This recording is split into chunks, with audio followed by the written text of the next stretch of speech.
'cause just so it didn't look like it's overtime, you know. Yeah. But now that that's up, and I'm gonna try to get a little lighting. now it looks like we are. I thought is that not muted? Okay. All right, cool. So now we're good. There we go. I just did mine. Yeah. Okay. I hear some feedback on your end a little bit. It might be this laptop that I'm using. Oh, if anything, if you just turn your speakers down just a little bit, then I won't hear it, but I'll still hear you just as fine. So, and that should be good. All right. What about that? That good? It seems to be good. Yep. Yeah. That's good. All right. Good. Hey, Luke Hang, what is going on? He's one of the newer shoe YouTube guys. Oh yeah.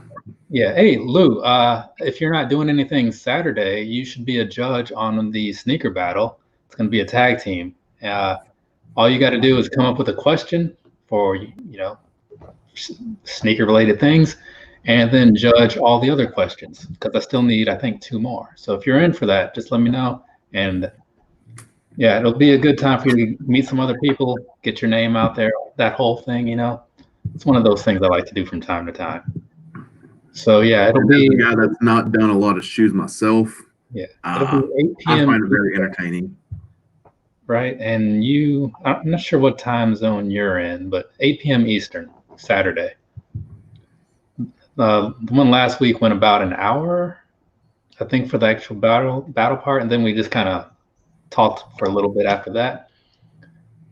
Okay, so 5, I think. 5 in California, maybe, or 4. I don't know. But all right. So Derek, though. All right, cool, good. You're down. All right, cool. I just need one more. Then appreciate that. But so Derek, it has been a good while since we sat back and talked about wrestling. It's been since October. Yeah. Other than like little bits here and there on my random other lives. So this is nice to get back into this, man, because I kind of missed it. You know what I'm saying? Yeah. No, I've missed it as well. It's one of those things I kind of like looked forward to. Getting into it at first is kind of, all right, yeah, I guess I'll do this. It might be a little bit awkward for me personally at first, getting on here and just put myself out there. But yeah, once we started making those little podcasts, as I want to say, and gotten a little bit into the hang of it, it was a lot of fun. So I'm glad we're finally back on this. Exactly. And this one, it's going to be not as structured, I guess you could say, as the other ones, because those were in like a match by match breakdown. This time around, we'll be hitting on the Extreme Rules pay-per-view, and then kind of segueing into other things, because to be honest, like originally we were going to go more in depth on that, but I ended up doing it live with somebody and just kind of watching the show and talking about it as we were watching it. And because the show was terrible, it's like I don't really want to talk about it a lot again. Yeah. So, and giving us some more leeway will make for a better conversation. Agreed. So yeah, but like I said, we'll start off with the Extreme Rules, kind of run through that real quick. Do you remember anything about it? Let's start with that. I want to say Big E probably took one of the biggest bumps I've seen a guy that size ever take. I'm pretty sure it was Big E that got power bombed from the turnbuckle through the table. No, that was Kofi. Kofi took that one. Oh, it was Kofi? Oh, okay. Yeah, which is even worse. I don't know why I'm thinking it was Big E. Yeah. I don't know if it's better or worse that way, but either way, it looked right. It looked like it sucked. So yeah. But I will say I'm also going to say that's probably one of the better matches of that night, and it wasn't even all that long. Yeah, because that one, looking at the Wikipedia thing, was the second shortest match that night at 10:25. The Mm-hmm. shortest being about 9 minutes with Kevin Owens and Murphy on the pre-show thing. Yeah. But overall, that was really kind of the best match on there. Yeah, I can't really think Because of everything like else, anything else that stood out. because you had like the Bailey and Nikki Cross thing, and that was just it. It was what people expected it to be, I would assume. Mm-hmm. Yeah, it Seth was very Rollins, meh. yeah. And then there's Seth Rollins and Mysterio, and that was just that shouldn't have happened. Yeah, I feel like one that went on for way too long, and then it kind of didn't like. I like both wrestlers, I really do. Uh, but with Seth, like they had a moment where they're trying to gouge out his eyes with the kendo stick or whatever, but it was okay. But then it's like pushes Ray's face and eye into the steel stairs, and then that's like ends the match. I'm like, Yeah, the match went on too long. It wasn't that extreme, and I didn't like the ending at all. yeah. Looking at it now, because when you're watching something boring, it seems like it takes forever, regardless. It could have been Yeah, 5 minutes and would feel like 50. But looking at this, it says it was 18. And that's a lot of time for nothing to happen. yeah, And then Asuka and Sasha Banks, I mean, maybe it's because I was already mentally checked out, but on hmm paper, that has potential to be a good one. But I just yeah. not into it. And I then, will. I'll say I got a little bit more into that one. Um, Again, I didn't like the ending. Like the way it played out, like either one of them coming out on top to me was okay, but I just I thought the ending was just uh, bad. There's I'm trying to look for another word, but I mean like it was just a bad ending. yeah, that is the best way to sum that up. Yeah, And it's like, why is there any controversy to that? It's like, no, she's not the new champ. Like, yeah, but anyway, yeah. It's like yeah, you can't just have a wrestler just go pull somebody's shirt off, count yeah, to three, and then that's it. exactly. And then there was the Dolph Ziggler match, which everybody that knows Dolph Ziggler knows that he does not win big matches because that's just maybe that's written into his contract. I have no idea. Right. But I like, would be interested to see that contract to see if it is. yeah, but he's out there. He does his part. You know what I mean? hmm He's believable when he's talking. He's pretty solid in the ring. It's just that he never wins, and that makes you kind of not necessarily want to skip his matches, but like it takes away the interest because you know how it's going to play out. Yeah, and I a while back, Dolph was one of the guys that I really liked to watch because he kind of reminded me of like a younger Shawn Michaels, and I liked Shawn Michaels, but just over time, I'm just kind of like you said, he's never going to win the big match, at Yeah, least not now, anyways.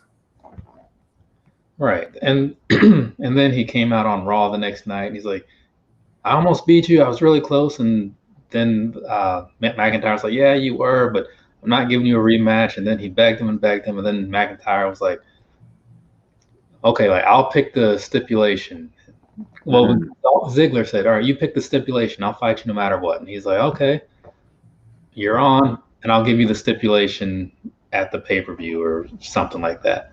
Yeah. So they're going to be fighting again, and it's going to be second verse, same as the first.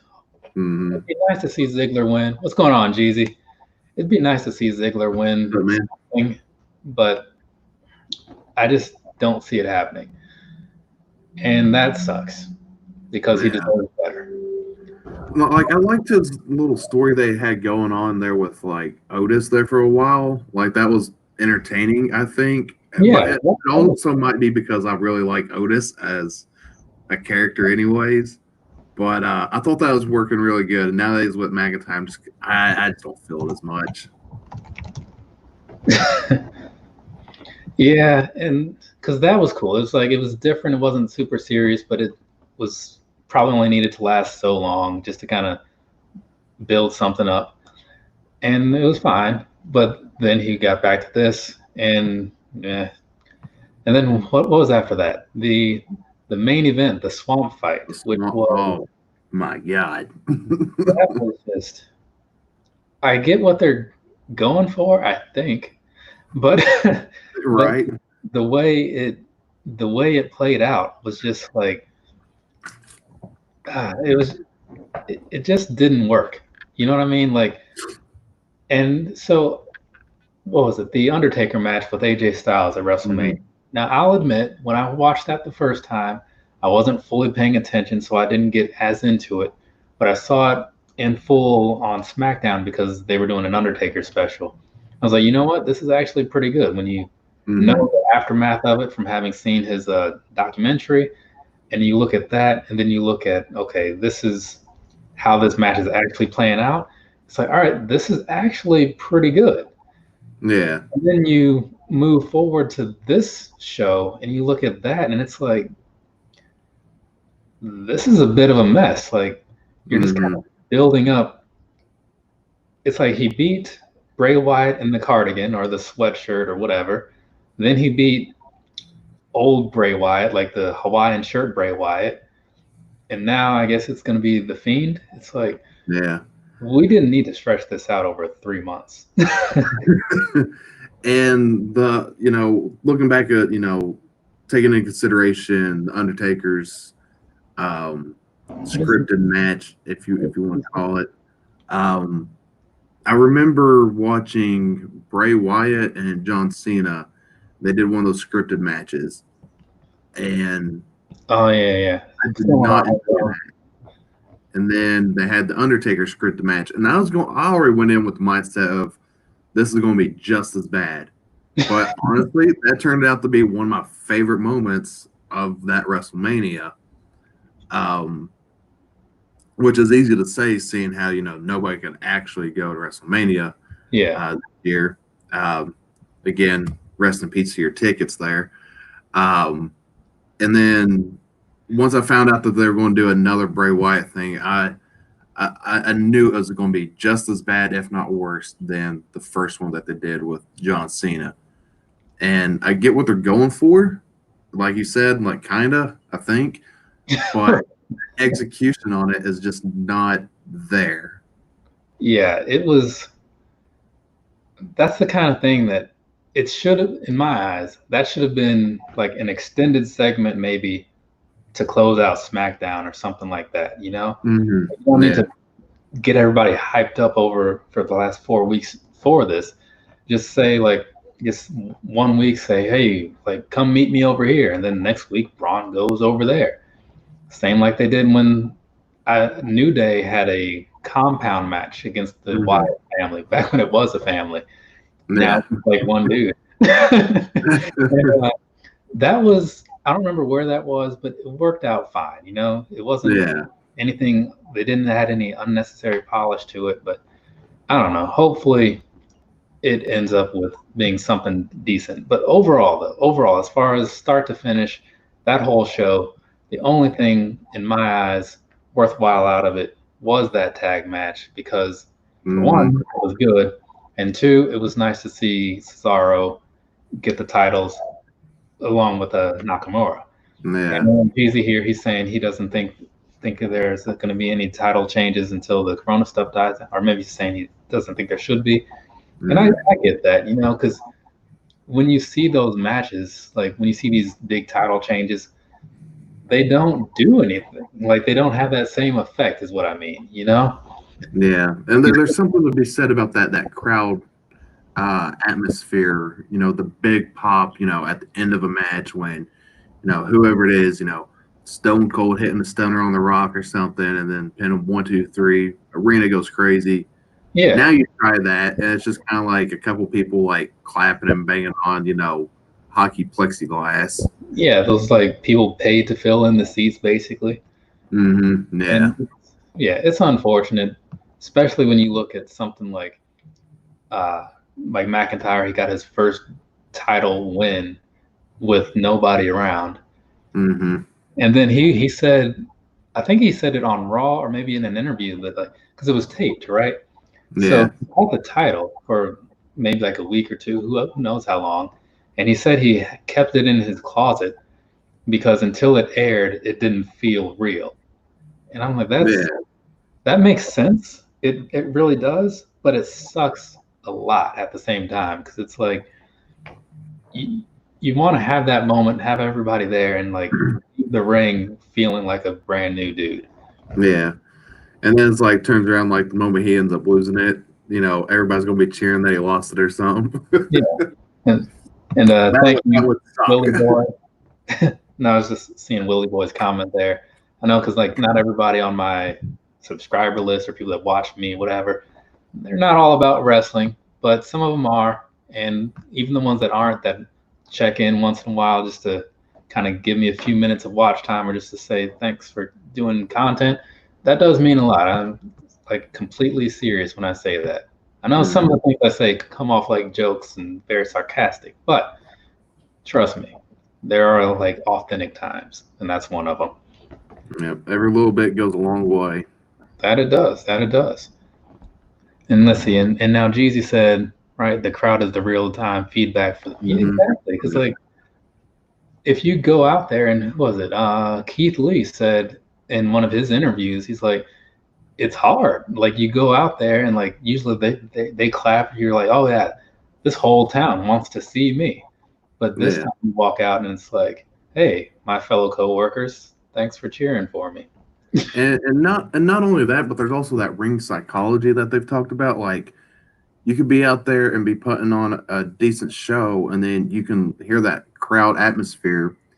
And once that crowd atmosphere changes into like a negative feeling, you can start changing things, and they don't have that ability now. So it's like if they go out there, and they start to suck, they're going to suck. Exactly. They have no way to gauge that. There's like no feedback whatsoever. It's like, because like you said, if the crowd gets silent, you know that something's wrong. Or if they chant boring or whatever, you know something's wrong. And there was a good example of that with last year, the tag title match where the Revival beat Chad Gable and Bobby Roode. And it was a solid like 20-30 minute match, right, to close out Raw. And it's one of those things like nobody asked for it. You've already sat through 2.5 hours of Raw, an hour of what's that show, Main Event or something. Yeah, you're kind of ready to go. I've been there, right? I know how that works. And so you see the crowd is just like, all right, I paid for this show. I'm going to watch this whole thing, but I want to go home, right? And so they're just kind of watching it because it's there. But slowly but surely, people are like kind of getting into it. And by the end of the match, because they had crafted it so well from start to finish, people are going crazy over everything. Yeah. But yeah. So now it's like, well, what do you do, right? And there's not a lot of options. I mean, you can't yell to Devon to go get the tables because that doesn't work. Like they have a whole Extreme Rules pay-per-view and no real extreme things happen. I mean, it was I look back and I think let's see, we had the table crash. We had some play with like a kendo stick and like a rope or something with Seth Rollins. I forget what it was. Or crowbar or something like that. And Jeezy, I know like you might be busy and all that stuff, but if you want to jump in, the link is pinned in the chat, I think. Maybe. Yeah. But you can jump in and share some of your old memories. But like when I look back at some of the old matches and stuff that may not have even been like Extreme Rules or like, no DQ, some of those things like went more over the top than that whole pay-per-view. Yeah. I mean, I look at like I guess ECW would be an easy target. So I'll look at just throw out anything New Jack's been in. Like any Raven match, like his match with Chris Benoit, right? I don't remember what pay-per-view it was. It was probably like 90, let's see, it was 98, I want to say, because I was living in Missouri by this point. But anyways, like, normal, like lots of stuff going on. It was in a cage, I believe. And by the end of it, like he got him locked into a submission, like the crippler crossface, and he basically passed out, like Raven did. So knowing what I know of Raven and Benoit, like that probably really happened. you know, I mean, I get it. Say what you will about Benoit, it's all warranted and justified. But when it came to like his ring capabilities, Yeah. I mean, he was good. There's they no forced to be reckoned with. Sorry, I was looking at the chat. Jezzy, what's going on? What's up, man? What's good, gentlemen? What's going on, Derek? How you doing, brother? Pretty good. Good seeing you.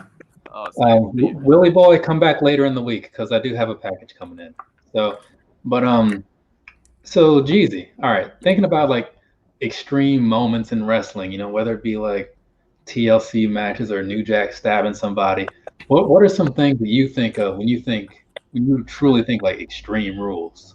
I mean, well, this is throwback. Remember when the crowd threw all the steel chairs into the ring?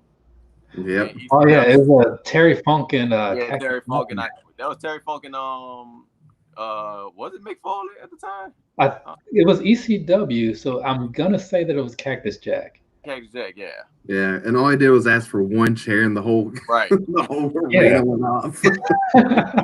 Like that's epic for me right there. Like extreme moments, like I mean, if you want to say like tone down, like the TLC matches at WrestleMania, like matches that just didn't get overused like they do now. Like we got pay-per-views dedicated TLC, Hell in a Cell. I forgot what the other one is. Elimination Chamber. Like, once you start making pay-per-views of like those types of matches, that kind of takes away the specialty of those matches. Like, especially I kind of feel that because I remember like back in the day, you had TLC 1 and TLC 2, and then you didn't see those again for a while, and then they're like randomly they threw it out on SmackDown. Yeah, and you're like, okay. And then I think it was probably a good 5 or 6 years until you saw another TLC, and that ended up being on Raw around 2005, 2006, something like that. Yeah, those, and that's the thing, because like same thing with like the Hell in a Cell. It happened in '97, and then at some other point, but it was spaced out. Right. Because it's one of those things where it's like, okay, with something like this, the bar had been set like high, right? With Kane and Undertaker and Shawn Michaels, right? Because there's this big match that had been brewing for however long. The whole Kane angle was going on with it. There were layers, right. And it set up WrestleMania in its own ways. But then you move on, and it's like, okay, like you got to give the people some time to kind of figure out, okay, how are we going to make this happen and make it matter on that level? Because you can't just do what they did. But then you look at some of them, and it's like, what was it? It was Triple H and Shawn Michaels, so DX versus, what was that? Oh man, I can't think of what group it was. What's that? Was it Legacy? Yes, Legacy. Like that match, like I don't remember a lot of like crazy spots in it, but they had their moments because it was that type of match.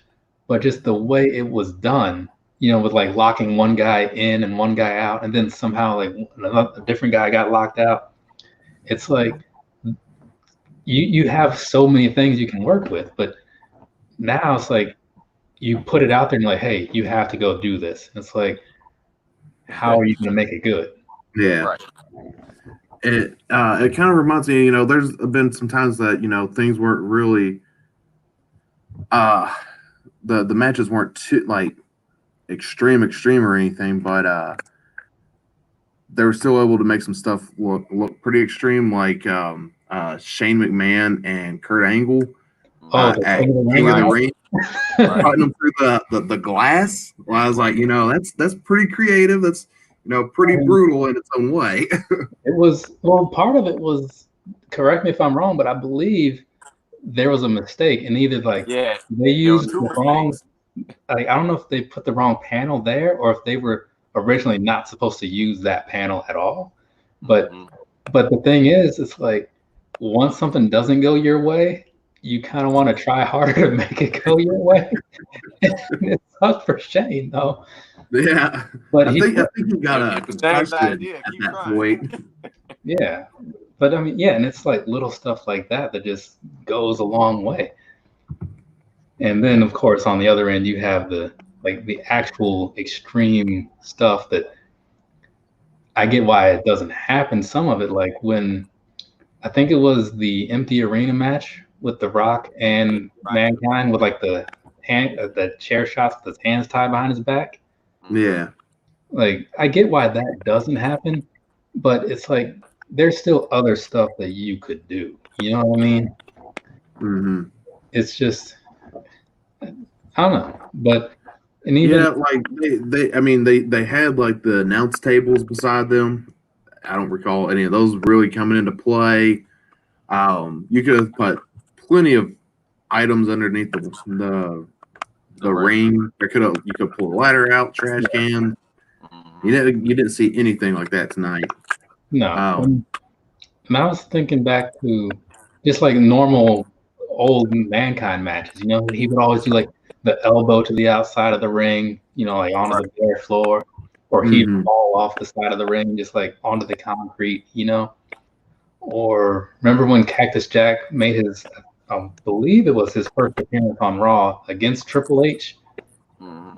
Yeah, and like they went all around that arena, you know, and then I think it ended with a pile driver through the table, maybe. Yeah. Yeah. But yeah, it's like they were doing all this stuff, you know, and it's like, and now it's just like, what's the problem? I mean, if you're not going to go all in, don't make it sound like you're going to go all in. Yeah. Because I mean, at this point, they should have just had like two table matches or something. Yeah. Right. You guys remember that? I just saw the clip like a couple weeks ago, because I don't think I ever saw the match. But you remember that table match with Cody or maybe he was Stardust or whatever in the Big Show? Yeah. Yeah. He just slipped. Yeah, he like knocked him off, or he kicked him, and he kind of stumbled back and stepped through the table. Yeah. Oh yeah. Like that's one of those things where like it's always not extreme, but like it's at least creative. You know what I mean? Yeah. But and that kind of reminds me of, you know, the Armageddon match. It was the ladder match, the Hardys. What? It was like the Hardys returned at Armageddon, and they had Joey Mercury and Johnny Nitro or John Morrison. John Morrison, yeah. Well, he was Johnny Nitro, right? Yeah, he switched after. Yeah. Okay, all right. So the name was right.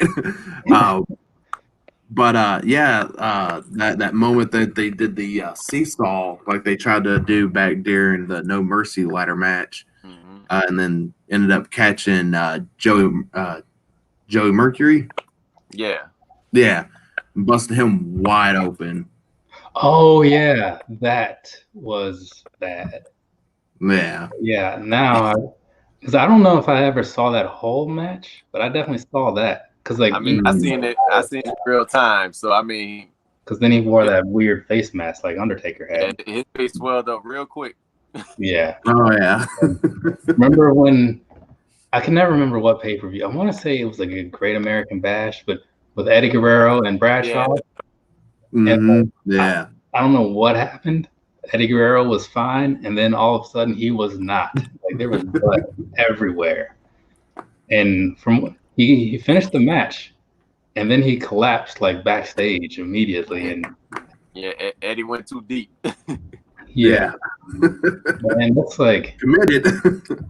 Cause it was just crazy how much blood was in the ring, considering it was only a one-on-one match, and only one dude was bleeding. Right. Because I mean, I've seen some. Remember, back when I was in high school, right? I don't know if you guys have heard of High Spots, but like they sell I think they're still around, but they are because Jim Cornette was talking about them. But they used to sell VHS tapes. They probably just sell like DVDs now or something. Yeah. But I bought like a Cactus, I bought a Mick Foley tape, a Sabu tape, and a like Best and Bloodiest of Big Japan or something. Man, it was like you watch that stuff and it doesn't make any sense. Like what's going on? You just have, especially the Japanese one. It's just like two dudes in the ring. You don't know what anybody is saying, and it's not like yeah, and it's just the crowd is quiet. It's like body slam. The dude doesn't move, and then somebody just like stabs in the face with a screwdriver. It's like, whoa, now. Yeah, I know they got those death matches, and like, there's guys that like pride themselves on it. Like, I saw a couple of them, and the dudes are just like all scarred up from it. I'm like, we're talking about Extreme Rules matches.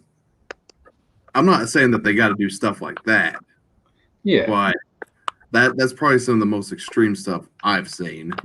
Because that's the kind of thing I don't get that. You know what I mean? Because like you're out there getting cut up, the other person's getting cut up. Like that's not a good recipe, right? It's like Abdullah the Butcher got a bunch of people sick, right? Because he had something, and of course he's bleeding all over everybody. Right. Yeah.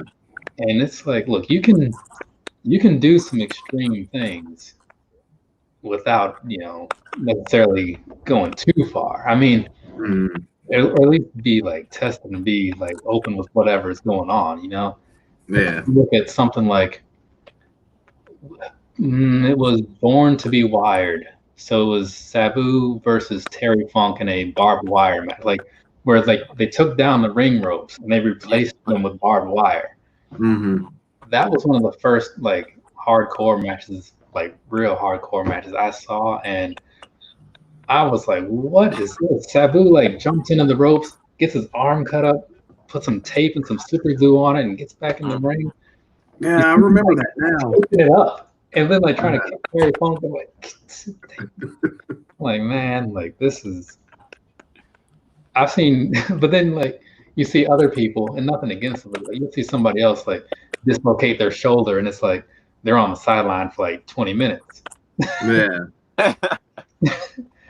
Yeah, you got people like Terry Funk and Sabu and Chainsaw Charlie and all them. They all like pride themselves on all that, and then it's like you got these people that like you say, dislocate an elbow or something. But man, I can't sit there and say like if I dislocated my elbow that I'd keep wrestling. Right. So I got to tip the hat to the the guys that stay in there after getting all mutilated and everything like they do, or getting thrown off a Hell in a Cell and then through Hell in a Cell and keep going. And you look at that guy lost his whole ear to a ring rope. Yeah, like just gone. Yeah, people come out his nose, right? Like I can't. And like listening to him tell me stories about like I decided I was going to start the match on top of the cell. Like that's like the classic moment where it's like, look, I don't know what all I'm going to do, but I know how we're going to start, and we'll just and then what was it like? Again, everybody has like different pain thresholds and stuff. Like because Balor, I remember, at that SummerSlam when he won the Universal title, I think it was Bacon or something, but like he dislocated his shoulder, and stuff messed up, and he puts it back in the socket, and he goes on. Okay, that's pretty impressive. And then you see like again Hell in a Cell with the Undertaker and Mankind. Like Undertaker had a broken foot, and he like drops down into the ring from the cell. It's like he's a tall dude, so but still that's a high level to like drop from with a broken foot. A lot of weight coming down on that ankle. Right. Yeah. Like there's no way to brace yourself for that. I don't know what was going on through his head. He broke an eye socket and still finished the match. All right, wasn't that with Mysterio? No, Undertaker broke it. I think it was Mabel, Viscera at the time that broke his eye socket. Well, shoot, it must have. Man, maybe it happened more than once. He said he broke both of them. But either way, like, because I feel like Mysterio did it to somebody, and I was thinking that it was the Undertaker. Because I think it was Matt Hardy. Say that again. I think it was Matt Hardy. Ray broke something on Matt Hardy before. I can't remember what though. Speaking of breaks, Psycho Sid. You remember that one with the ankle? Oh man. Yeah. The leg. Man, that was. And that wasn't even supposed to be a hardcore moment. It was not. That was a whoops. Yeah, he had no business jumping off that top rope like that. I mean, I know people his size do that, right? Lucha does it, other people do it, but they're conditioned for that, meaning like they do that regularly. Right. Mm-hmm. But Sid, like, I mean, I'm still curious, like, exactly what happened. Like, how did he land? Because, like, it seemed like he had some brittle bones for it to, like, snap like that. But again, you know, could have been the size of him. I don't know how big that dude is. I just know he's big. Yeah. You needed to hang out with Kurt Angle and drink more milk. Man, Kurt Angle, that was, yeah. Then he ended up breaking Bob Holly's arm. The first moonsault he ever did in his WWE time. He ended up landing on, I think it was his legs, landed on Bob Holly's arm or something and broke it. Yeah, it was his knees. His knees landed on it. Yeah. Man, yeah, that's the thing about the moonsault. That was on SmackDown. Oh, was it? I thought it was on Raw. SmackDown. Yeah. Man, that sucks though. I mean, and I think it was one of you guys was telling me that Eddie Guerrero broke his own elbow or something trying to protect somebody during a frog splash. Yeah, that was who I forgot. It was Billy Gunn. He broke his own elbow trying to protect Billy Gunn during the frog splash. And that's crazy because, like, I mean, looking at Billy Gunn now, like, he looked like he could take a frog splash. He had a long arm brace on his arm for a while. Because, like, I just look at Billy Gunn now, and I'm like, man, he could take a frog splash from anybody and keep on moving. But I did. What was it? I was watching the other day SummerSlam '96, and Billy Gunn was on there, and it's like he looked like just some out of shape nobody in there. It's like, how are you like leaps and bounds beyond like where you were then, and you're like 80 now? Yeah. It's like Al Snow. If you ever look at him and what he looks like now, the dude's jacked. And who's that other dude? The guy that had the not the conga line, but the group of people with him. Adam Rose. Adam Rose. Mm-hmm. Yeah, he got super huge. Yeah. And then because he was like getting big, and I guess he was wrestling. Nobody is now, but then you look at it, it's like when you see people get so big, it's like, man, you're gonna have to completely change, in some cases, completely change how you wrestle. Yeah. Because you're not going to be able to get out there and do all that, high flying stuff. Right. I mean, you can, but then you might end up like Brock Lesnar and almost break your neck. Yeah, because wasn't there like because like when I look at people like Triple H, I mean, he always had a certain style anyway, but like now he's bigger than he was when he was billed as just Hunter Hearst Helmsley and all that. Even though he's probably one of the few people that didn't really change his name, but just kind of like morphed into something else. Right. but still, you look at some of these people, and maybe being the big guy helps with some of those extreme matches, though. Because you can take some of those table bumps. Mm-hmm. Except for when New Jack like pushes you off of a scaffold. Have you guys both seen the Dark Side of the Ring episode with New Jack in it? Yeah. Yep. I actually set my roommate down to he doesn't know a lot about wrestling, and I'm like, look, if there's anything you're going to learn, about wrestling. I'm like, I'm gonna make you learn about New Jack. And like he sat down and watched. He's like, dude, that's gotta be one of the craziest guys I've ever heard about. I remember like reading in an interview about him, like quoting him, and it's I forget exactly how it was phrased or how it came up, but basically the thing was like that he said like, yeah, I mean, I would keep a little cocaine on me in the ring, get a little here and there between certain moves. It's like, wait a second. He was talking about like how he was high when he was doing certain things. Like, oh, I was real high that day. I remember that though.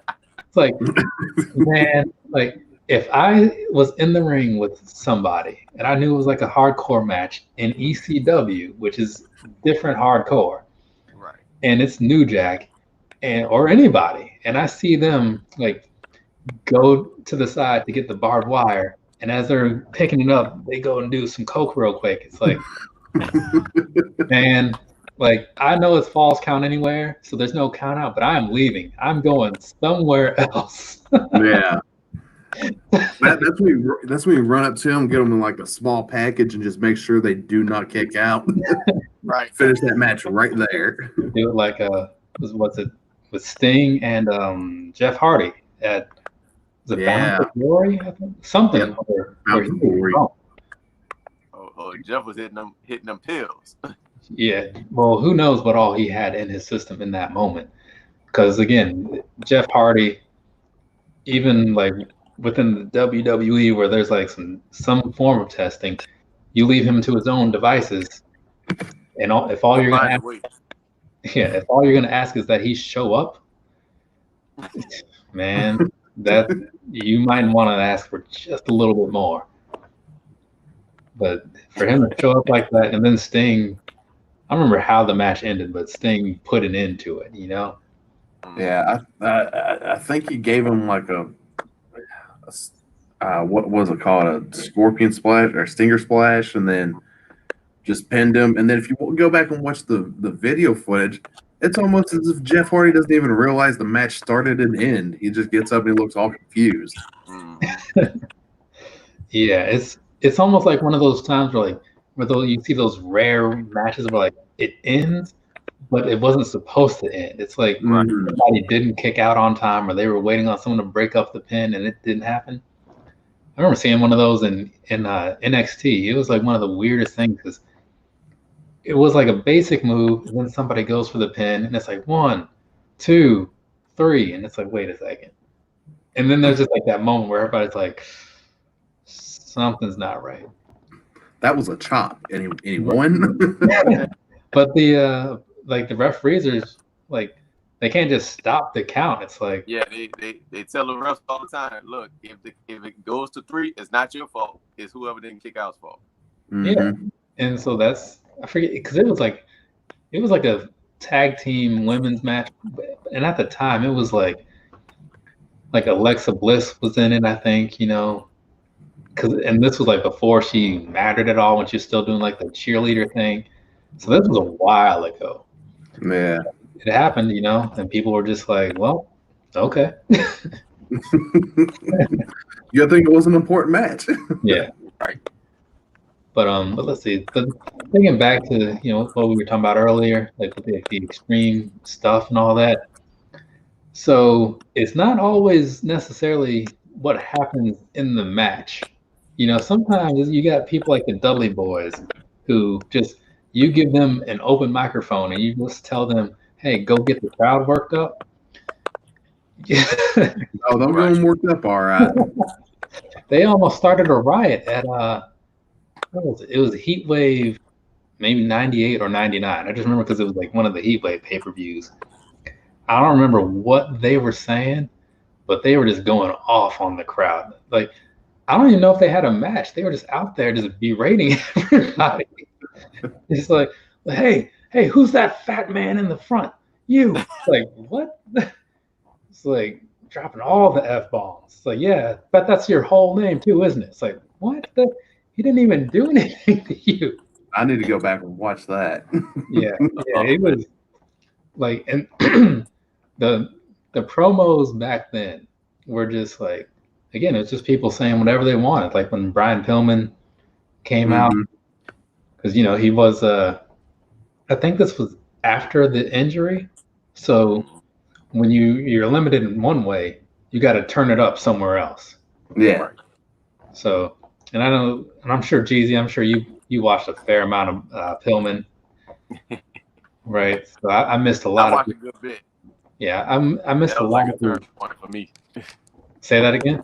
I said that was a turn point at that time, like Brian Pillman, especially like with the Stone Cold stuff he was doing too. Yeah, that's when I got into it. Was the angle where Pillman and Austin were going back and forth, right? And shortly after I got into wrestling, one of the things I remember is like Pillman like got a gun or something and ran into this. I was like, what? It's like, that was crazy. Remember, Austin pulled a gun on McMahon, made him pee on himself. Static screen. But it's like you can do these things. It's like now it's just everything's just a so much lighter version of what it was. Right. Yeah. Going back to like the Dudleys though, old Bubba power bombing who was it? Mae Young. Off the stage through the table. I give it to Mae Young and who was the other one? Fabulous Moolah. Yeah. I give it to those two. They done a lot, at that stage of their life for that company. Right. Man, that was to see them take those bumps like that. I think didn't Stacy Keibler take one too? Yeah, she did. Yep. Man, it was a very different time back then. It's like I don't think. I mean, pretty much any woman in the Attitude Era had took those hard bumps. I think Jackie got put through a table. Ivory, Stacy Keibler, who else? Lita definitely got put through some tables. Yeah. Trish. Yeah, I'll say Jacqueline, Lita, and Chyna probably the ones that really, took those showed that women can get in there and take these bumps and roll guys.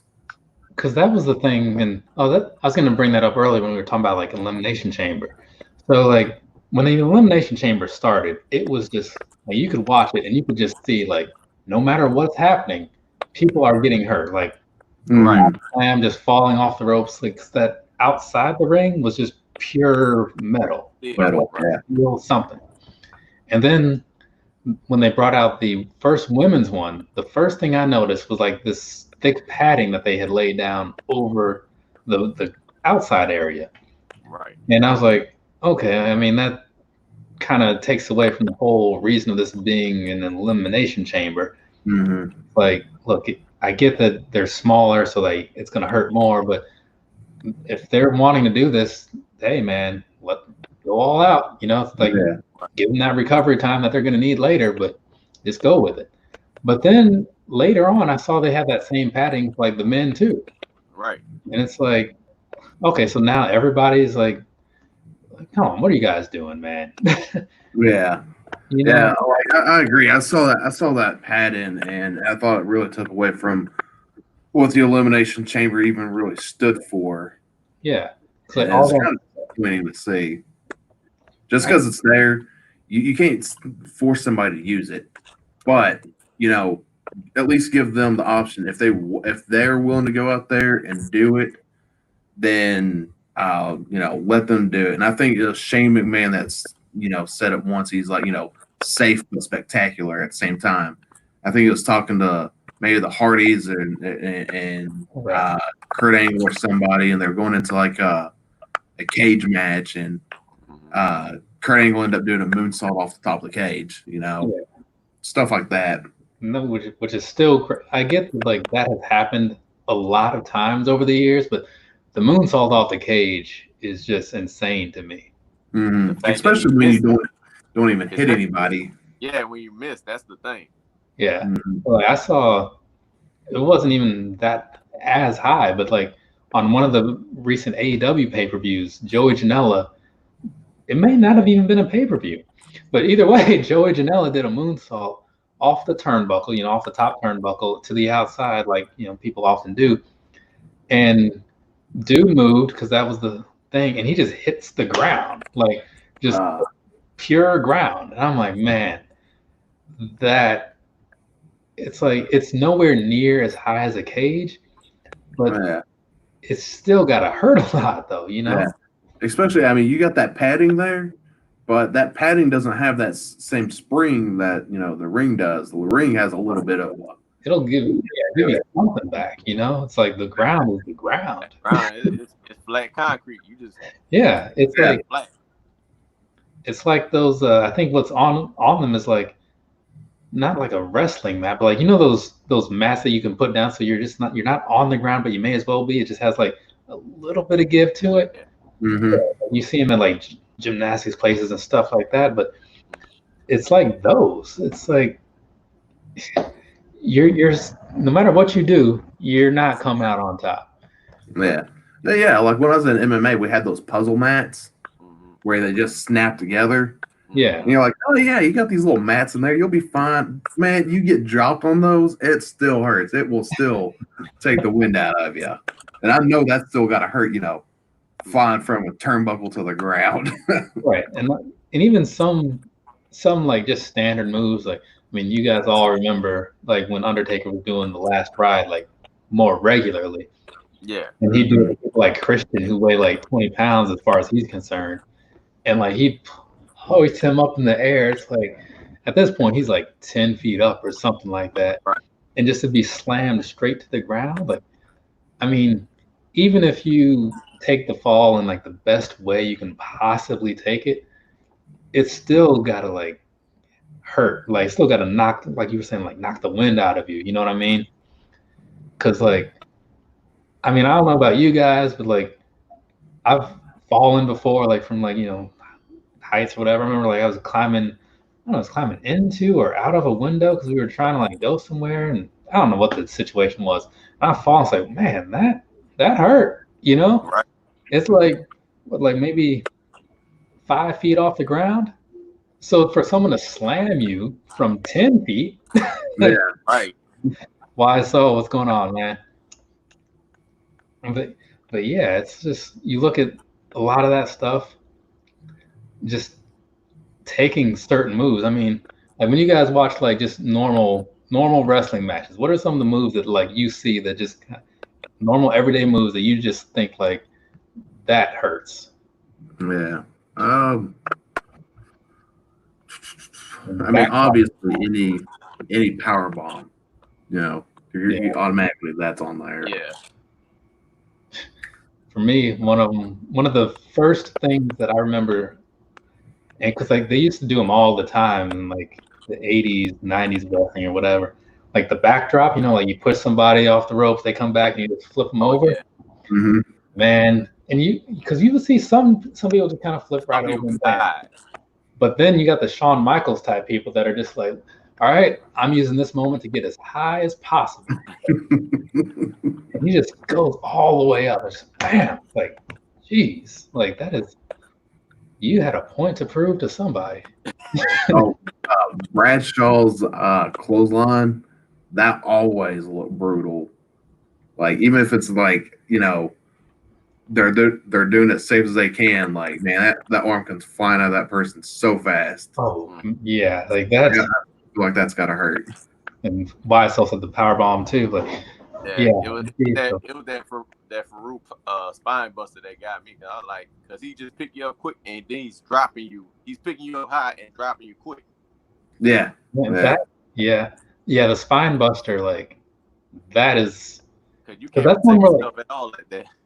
Because that's one you can do, and like you can make it look good and not quite kill the person, or you can make it look good and kill the person. So you got like the Arn Anderson, that was his thing. Yeah. The Macho Man climbing up. Those. As I look at some of these things as I'm older now, like the elbow drop looks like it hurts both people involved. because like you're dropping all this weight on them, but you're also taking all of this on the hip, like all this section. Well, that's what I think of. Like every time I see Kairi Sane do her elbow drop, just the way she lands on her hip every single time. Yeah. I'm like, by the time you're like 45, 50, you're not going to be walking. Exactly. So that's where like I said the same thing about Randy Savage elbow. Like his elbow, like he's literally overcompensating, and he's hitting the elbow on the mat plus his hip on the mat. Mm-hmm. It looks good, but like he was protecting everybody. Like he did his elbow, he was protecting everybody. Yeah. Yeah. Let's see. What's the King Kong Bundy splash? Oh yeah, that was God. Like when I look at people like that kind of size to them doing some of those moves, it's just like, because you can tell sometimes like just off the sweat that people gets knocked off of you, like whether it's like somebody with a big arm and they do like a huge clothesline, you can watch like how the person falls, or you see like their head snap back and like they show that slow motion, like their whole face just jiggles. It's like, man, it's some rough stuff in there. And then you look at other people who like somebody like Bret Hart or whatever.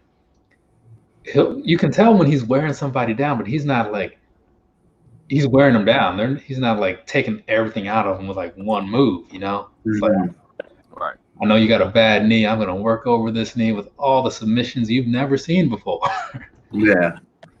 And, you know, like some like the Lion Tamers and Walls of Jericho and Boston Crabs that I've seen, like some of those people bend way more than what they should. Like cruiserweight, cruiserweight Chris Jericho WCW era. I feel bad for all the Juventudes and Malenkos and everybody that had to take that. Yeah. Because that was bad. That was bad. Why Soul, if you want to jump in, the link is pinned in the chat. But man, like there was I think didn't he get China in the old school Lion Tamer too? Probably they put his knee on their head and everything. Because they had some matches too. Mm-hmm. That was actually like in an exchange between those two in like 2001 or something, or 2000, whenever it was. That was the first time he referred to himself as a Le Champion. Which I point to that, even though you can't see it because it's down here. But trust me, it's on the shirt. But we still see the name. Yeah. But yeah, man, like that was, and that's another thing. Like when you look at like the men and women matches, like because they used to have those back then, you know. Now it's like they had the mixed match challenge, but I mean, the only way we was getting it on Impact when Tessa Blanchard was going there. Yeah, and then she got fired recently. But so now it's a matter of where is she gonna show up. But I don't know, like it also wouldn't look right with a lot of the women that they have now anyway, because they're no threat. You know what I mean? Right. You have like China and stuff like that. Like, yeah, she's big. She's got like some power to her. But it's all about positioning too. I mean, they always position China as she could take out a man. Yeah, she was the ninth one in the world. Her and like Jeff Jarrett have like a bout there for a while. Yeah. And then because there was I forget exactly how the story played out, but Jeff Jarrett they wanted him to lose the title to China. But like Jeff Jarrett, his contract expired, and he didn't tell anybody because they should know that. They hired him. Right. And so then they're like, hey, we need you to lose this title to China. He's like, I'll do it he asked for like a crazy bunch of money. It's like hundreds of thousands of dollars, you know? And they're like, man, like we're in this rough position. Like the pay-per-view is tonight. Fine, just give him the money. He got a huge payday just to go lose that title. Man. I mean, I would probably do the same thing if I was in his, in his shoes. Like, you know, my contract's up, and they're like, "Look, we need this one last thing from you." I'm like, how bad do you really want it? Because I think they wasn't trying to have a Bret Hart situation. They're like, look, we'll pay you, bro. Yeah. We'll pay you. Yeah. We don't need a Bret Hart situation. situation. I think when it first came up, he said something, and they were like, "Well, we'll think about it." And then when they came back to him, he was like, "This much," you know. So had they just accepted that first offer, well, that's on them. Yeah. Right. Yeah, Jeff Jarrett. That is, he's back working for him now, though. Yeah. Or maybe, I don't know. They fire so many people. Oh, and then another thing that kind of stands out, it's not like a hardcore moment or anything, but talking about, people that, got like a good threshold of pain. Beth Phoenix, like during the last Royal Rumble, getting busted open and then just continue going through the back of her head. Yeah. Yeah, I forgot about that. But that was something. And just and Bob Holly, I don't remember who it was on, but he had a match with Rob Van Dam. He went through that. Yeah, Jezzy. He went through that table like at a weird angle and just like cut like all across his back and just kept going. Apparently, he is a tough dude. He apparently also hurts people, like hits hard too. But they say one of the old school guys. Yeah, and then Vader, right, with the whole eye thing. See, he could have been in that eye for an eye match, and maybe actually done it. But because I forget what the deal was, but his eye, something happened, and it was like bulging out of his skull, and he took his mask off and just like puts it back in. He's like, "All right, let's do this." It's like, wait a second, like your eye was legitimately like bulging out of its socket, and you just push it back in, like. Man, wait, was that the stipulation for that match? An eye for an eye? Say that again? I said they don't make them like they used to. Oh no. Vader that was a one of a. Well, I won't say he was one of a kind, but he was. You know what I mean? They have big guys that can be agile, but they don't have a lot of big guys that really have that factor where you look at them and you're like, man, like this dude is putting somebody through some pain right now. Right. Yeah. I think Bam Bam Bigelow is probably the only ones. Yeah, because I was trying to think of who in recent times can pull off the like big guy powerhouse thing, and still move. Mm-hmm. To some extent, the one guy from War Raiders or War Machine or whatever it's called now, but he doesn't get put in that situation to really look like he's an imposing figure. You know what I'm saying? He's out there, he's doing all right for himself, but he's just like the big guy of that team that has to be able to move. Yeah. So maybe there isn't anybody. Yeah, I really can't think of any big guys out there. I mean, they're obviously big guys, but not guys that I would look at and be, put them on the level of Bam Bam or Vader or Minotaur. Hey, your boy Alias, definitely appreciate that $1.99. Thank you very much. I don't know if you I haven't been on my phone a little while, but I don't know if you saw the 12s I had on today, but I think you'd appreciate those. But yeah, that's now, and they don't even have like, because they're not doing like hardcore stuff. There used to always be those smaller guys like Spike Dudleys and stuff that were like, look, I can't really do much else to differentiate myself, but I can do this. I can get in the ring with Mike Awesome, and I can be powerbomb through every table in this building. Oh, okay, he did. Yeah, that pink and black attack, But now it's like everybody's just. I think it's just that they don't really build up anybody either. You know what I mean? Yeah. Because you guys can probably remember, like you watched, say, like go back and watch like Royal Rumble, like '98 or '99, in that era, and you can probably pick, like, no matter which Royal Rumble it is, you can probably pick a good 5 to 10 people that could legitimately win that night and go on to WrestleMania. Yeah. Right? And now it's like you look at it and like, okay, it's going to be Batista or it's going to be whoever they bring out as number 30. Right. Yeah. Like, number 30 comes out and it's Mysterio. And it's like, yeah, I don't think it's going to be him. It's like it's going to be that first, within the first 5 guys, it's going to be the winner, or it's going to be the last 5 guys. It's not really ever the middle guys. Like, damn it, who's coming out? Oh, it's Dolph Ziggler. Roman's going to win again. Man, like, I remember I've only gone to one Royal Rumble. It's 2015, and I remember I was disappointed, but I could feel the disappointment throughout the arena as like fan favorite after fan favorite came out there and went nowhere. Like by the end of, and nothing against Rusev, but by the end of it, people are like, okay, Rusev, go Rusev. It's like, and then he gets eliminated. It's like, there's no hope now. We know what's gonna happen. Like Dan O'Brien was thrown out. I think. Wait, was he even there? I don't remember. Like Ziggler's was in that match.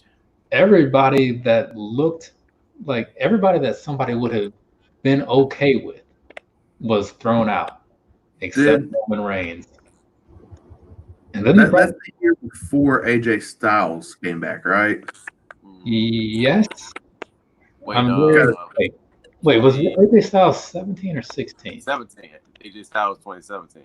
Okay, yeah. So it was 2 years before that. But I remember when we were talking in England, it was like you were getting me back into wrestling because I had stopped watching for a while.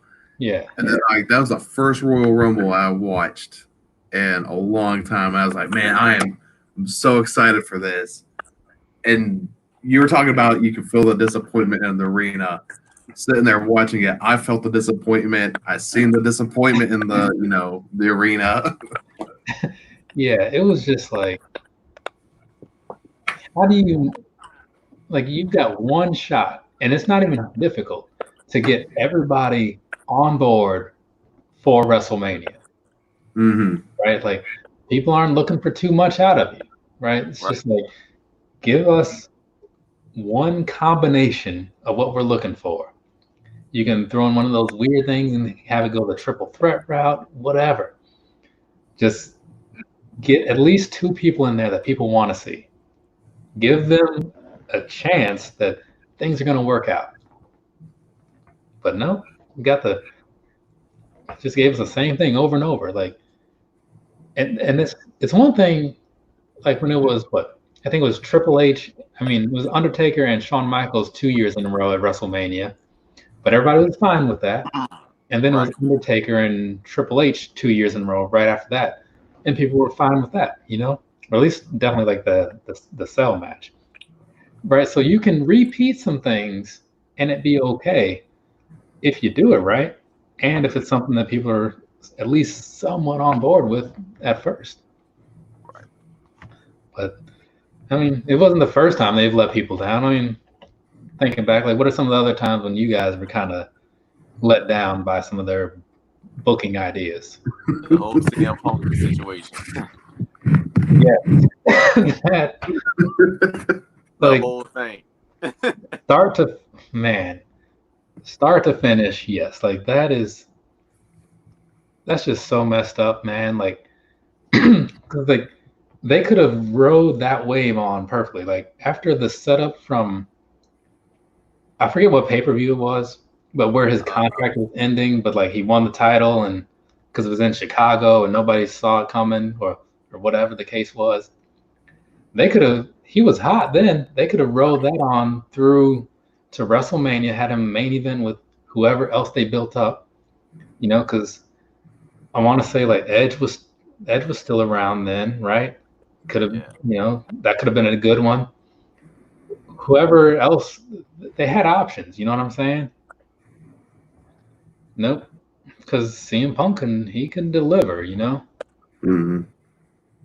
He had a really good build with Undertaker for that during the Paul Bearer when he died and all that stuff.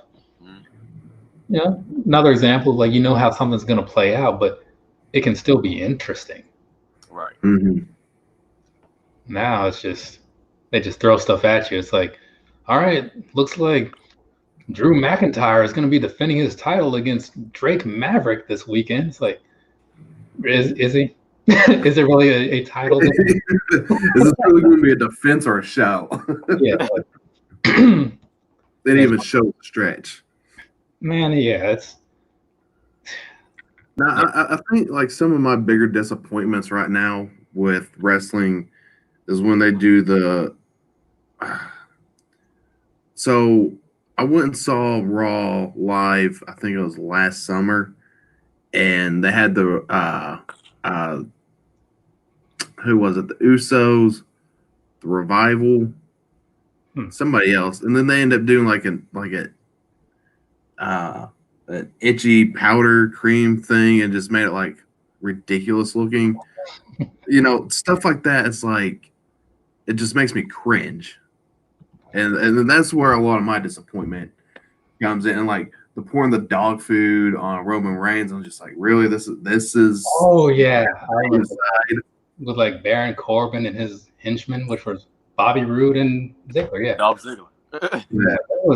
I remember that time frame. But like, don't get us started on Mysterio and his eye. That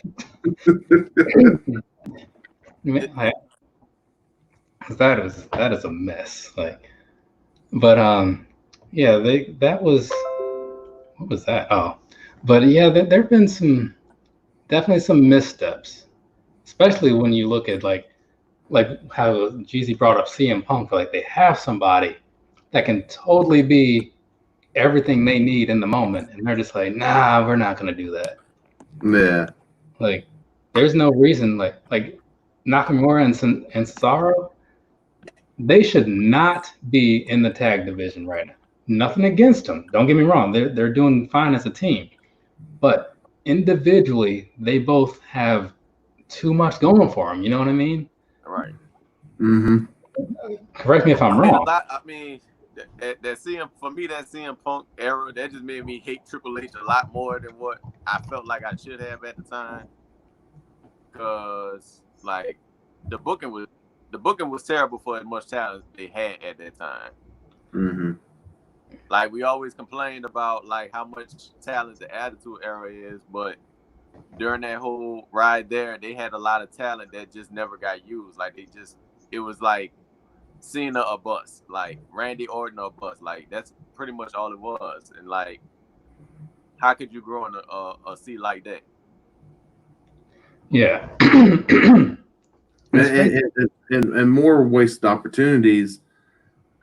Triple H versus Sting. Right. Triple H versus Booker T too. But yes, go on.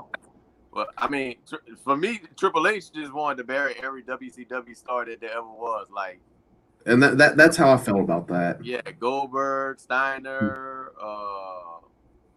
who else it was? Booker T,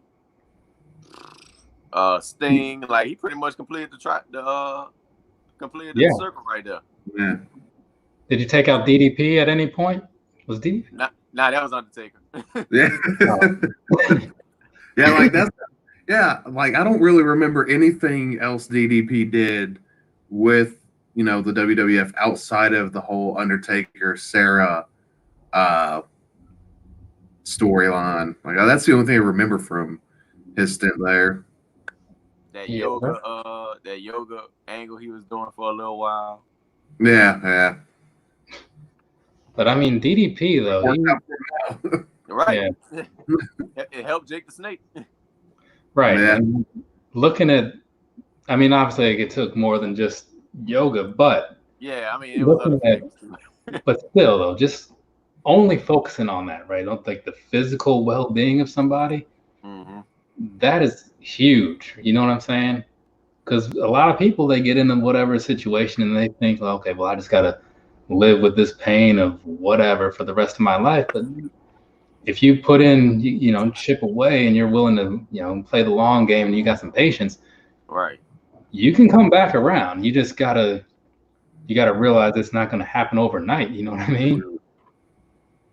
So watching that, a lot of people get stuck in that. So watching Jake the Snake come back around, like to the point of being, he's out there, he's in AEW, kind of, he's reliable, he's making all his dates and stuff, you know what I'm saying? And doing a pretty fine job when he is on TV with like the promos and stuff. Mm-hmm. Let's see. Bo says he just watched that documentary. He's a Scott Hall. Yeah, Scott Hall too. Like both of those guys, like if anybody had told, it's like 5 years ago, whatever, if somebody told either of you guys, like, hey, did you hear Scott Hall passed away? You're gonna have some initial thoughts of like how it may have happened, right? Mm-hmm. We're all gonna be in line with what most people would think. Yeah. But luckily he was able to kind of pull himself together. And I mean, just the fact that he lasted this long is great, but because you look at like the Bulldog and other guys that have their own things going on, it didn't work out for them. Bulldog, Warrior, Eddie, yeah. Though, because like Eddie, I think, and you can correct me if I'm wrong. He got clean. He was good, but he just had complications years later, right? Like he said, there was talks Eddie was gonna like retire probably a year or two after like that no merchant match. I think he said he was gonna keep like 2 years and then he was gonna retire. And that's the thing, because realistically, he would have been 43 at the time, 42, 43 by the time he retired. Because I mean, Eddie he had accomplished everything he really needed. I mean, I don't know if there were any like specific matches he was looking for, because some people always have those, like Bret Hart talks about how he really wanted to wrestle Kurt Angle, which makes perfect sense and would have been an amazing match. Mm-hmm. So I don't know if Eddie had anything like that, but he came in from WCW on like kind of like the lower end of their spectrum, right? Right. Came in with Saturn, Malenko, and Benoit. They gained some steam as a group. They split up, and everybody, for the most part, minus Saturn, did all right for themselves. And Malenko, because Malenko just kind of drifted away. Yeah, he rode around in that heavyweight division there for a little bit, and then kind of like just slowly like died off. Yeah. And then both talking about like Hennig and Rude, like I don't remember how they died. Do you guys, Hennig and Rude? I think Hennig died of a heart attack. Yeah, I think so. I don't know about Rude. Rude, yeah. I feel like I want to say Rude was like natural causes, but I can't really say. And and he's saying Dean Malenko's dope too. But yeah. It's crazy because so many people it's rarely like Crash Holly. I forgot about him. Crash Holly died. Yeah, Crash Holly, like I think his may have been drug related, but it's rare that you find anybody who's like Shad, who just unfortunate circumstances where they just car accident, drowning, whatever, people in that world seem to just, unless there have been a couple people, I mean, like Mean Gene, he just got old, right? Which happens. But so much of the time on that previous generation, all it is just bad stuff. Yeah. And I feel like this is probably going to be like one of the first generations in a while that really get out with like not that much drama going on outside of what the business is of just you don't really have like you got like that. I could see Jeff, maybe something happen like a Jeff Hardy situation, but outside of that, I don't really you don't have the guys all roided up, so it's not going to really impact their heart that much like some of these other people went through. Right. That is true. Because was it like in the 80s where like there was the look, like you had to be the Barbarian or whatever, you had to be like Atom Bomb. You had to be huge. Yeah, Lex Luger. Yeah, and it made sense at the time because it's just like people didn't know that it didn't make sense. If that you know, feel like you see what I'm saying. So now people look at those things and like, okay, this stuff caused this to happen. Like these chair shots caused this to happen. So now they're paying a little more attention to like how they actually treat people. Mm-hmm. So that's kind of a good thing. It's just like you got to tell some of these other guys like it's just like it can come down to like their wrestling style can be, you know, detrimental to themselves depending on how they do it. Right. But because that's one thing, like we were talking about before, the people that are doing like the small scale wrestling and they're just like out there having like these crazy matches in front of like 15 people. It's like, I get that you're living your dream, like this is what you want to do, but yeah, I mean, to some extent, you got to ask yourself, like, is this really the best decision? Oh yeah, Boss Man, yeah, old Ray Trailer. Mm. Remember he was the world champ at some point, like in that Ministry of Darkness era, I think. That's just weird. Yeah, now thinking about, you know, the Ministry of Darkness, like some of the characters that were involved in that. Oh, I forgot Viscera died too. I forgot about him.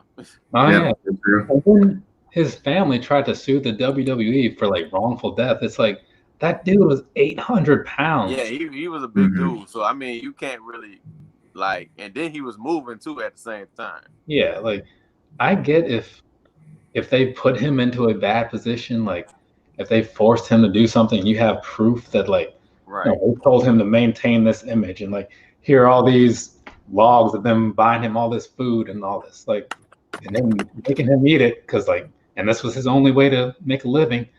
Okay, like maybe you can. But he wasn't even working with the company at the time. Right. It's like when Balls Mahoney from ECW and like he tried to get in a case where it's like, oh, like, you know, I have head trauma. It's like you have that because of what you did prior. Yeah, like everybody has seen it. It was well documented. Mm-hmm. For one, we're on drugs, and two, took way more chair shots than you needed to. And don't get me wrong, I was a big Balls Mahoney fan for whatever reason. I just like the dude. Right. But you can't overlook that some people just kind of did that to themselves. Yeah. And he wrestling at 800 pounds, like, man, that's just ridiculous. Yokozuna. Yeah, Yokozuna. Umaga. Or there's some other. I feel like I'm missing some other big person. Earthquake died, right? Maybe. Yeah, Rosie, Umaga. Dude, and the thing is, like, Umaga, like, that one caught me off guard because, like, the dude never I never heard anything, you know, of him doing, like, anything promiscuous behind the scenes with drugs or anything. I think it's just family. Because all of them pretty much died of the same cause, like complications of the heart or something like that. Yeah. Yeah, it's like you really got to focus on you overall. I mean, because like, I don't know about you guys, but I'm sure you've probably had to make some long drives, kind of like a road trip sort of situation or whatever. And when you're doing that, like living on the road or whatever, maybe you're moving from one place to another, or you're just going out to visit, you're not always eating so great. And that's kind of how those guys are living a lot of the time. Mm-hmm. It's like during normal times, like I'm sure you guys have looked at their tour dates or whatever you want to call it, where it's like, oh, so they're going to be here, then here, then here, then here, then here. It's like, where in there is there time for them to rest? Especially if you're like, you know, you hop in the car, it's like, you know, you got your tag team partner and maybe somebody else that you're cool with, and you're just trying to split the drive just so you can all get there and still get some sleep. Like, and when you get there, do you got time to cook a healthy meal, or are you grabbing something from, you know, the gas station? Right? Yeah. Every other stop is a Waffle House. Yeah, and believe me, I'm not going to speak down on Waffle House. But there's a time and a place. Yeah, Macho Man was a heart attack while he was driving. Right, yeah, that was two things. For a while, I thought it was just like he just crashed. I think they said he was trying to avoid hitting somebody while catching that heart attack too. So that's why he crashed. That's and he's one of those guys. Like, there are lots of people, especially like Eddie Guerrero or whatever, where I look at him and I wonder, like, okay, if they were still around, like, what would they be doing? You know, because somebody like Eddie, of course, he could have been teaching or whatever, maybe opened up a school or something. Maybe just had like his own promotion. But because it's like Jericho, you know, and because he's in that same, like, probably just roughly that same age group, you know. But like, I think he would have I think once Eddie would have hung up the boots, he would have just been done. I think he would have just stopped. Yeah, I could see that. I mean, yeah, I could see him and Chris, if they'd been, you know, nothing happened with them, I could see them just being like family men. Chris Benoit seems like he would have been. Chris would have probably still been in the business, some way, shape, or form. I think he would have still been there. I think, like, for as much as he liked it, I think, like, if people knew more about, like, what was going on in his head, right, I think he would have comfortably moved into, like, he would have understood and comfortably moved away from it and kind of got some therapy and went into, like, like when Brock Lesnar isn't wrestling, probably just like secluded himself away with just his family and just whatever his interests are. And, you know, like, maybe now completely dropped out of the public eye, but like when you heard about him, it's like, oh yeah, I haven't heard about Chris Benoit in a while. What is he doing? You know, he's being like a Stone Cold podcast or something. And see, and that's another guy, Stone Cold. Like, he moved away, and I mean, we'll gloss over those first few years and how he exited, but now he's got a pretty decent thing going. You know, he's got a podcast. I don't know if he still has that show or not. I mean, honestly, I'm not gonna lie. I still wish Stone Cold was in the business, even if it was just, you know, in there just playing the part of, like, you know, like a general manager or something. Like, yeah, I could see that because he still has that. He still has that aura when you do see him. You know. Yeah. They brought him back on like the 316 Raw this year or something, where there was like nobody there, which was weird. Yeah, we were stuttering the Street Profits for like 20 minutes. Yeah, especially when you consider, like, the week before that was like the Raw that I went to, which was like the last one with people in there, and then the world fell apart. You know, they really should have just kind of found something else to do with their time as far as goes, but whatever. Yeah. But well, anyways, I'll stick around, you guys, but I'm still here at work, and I need to start making my trip home. Yeah, I was just about to say, because I know you're there and like you didn't want to drag this on like too long, just wanted to get on here, talk about why Extreme Rules was not very great and what Extreme Rules used to be. Yeah. But I feel like it turned into a good conversation out of the way. Yeah. Oh, yes. Yeah, right. It always is. So, because Jezzy, I don't know, you may have seen them like in the past. I don't remember how long ago. I think it was like October. Derek and I, we used to do these every now and then. Yeah.